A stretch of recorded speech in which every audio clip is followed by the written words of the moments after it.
కాంపిటేటివ్‌లో ఎక్కువ యాస్పిరెంట్స్ ఎందుకు ఫెయిల్ అవుతారో చెప్తా వినండి. చాలామంది ఏం చేస్తారంటే, ఈ సబ్జెక్టు ఒక అర్థమెటిక్ గానీ, ఒక రీజనింగ్ గానీ, లేపోతే బయాలజీ గానీ, కెమిస్ట్రీ గానీ, ఫిజిక్స్ గానీ, లేపోతే పాలిటీ, జాగ్రఫీ ఏదో సబ్జెక్ట్ వదిలేస్తారనమాట. ఇది కష్టంగా ఉంది. ఇది నేను ఎందుకులే ప్రిపేర్ అవ్వడం వదిలేద్దాం. మిగతా సబ్జెక్ట్‌లో మంచి మార్క్స్ తెచ్చుకొని జాబ్ తెచ్చుకుందాం అనుకుంటారు.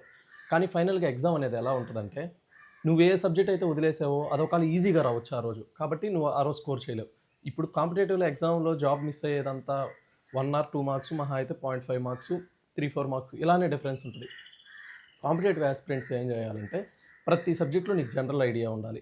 ప్రతి సబ్జెక్ట్‌లో నువ్వు ఖచ్చితంగా మినిమమ్ బేసిక్స్ అయినా నేర్చుకొని ఎగ్జామ్‌కెళ్ళాల్సిందే. అందువల్ల ఏ సబ్జెక్ట్ వదలొద్దు.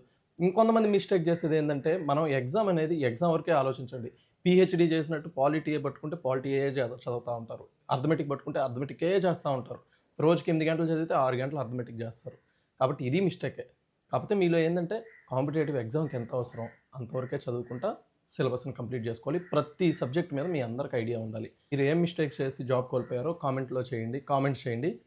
నెక్స్ట్ వచ్చే యాస్పిరెంట్స్ చూసి రియలైజ్ అవుతారనమాట. ఆ మిస్టేక్స్ చేయరు.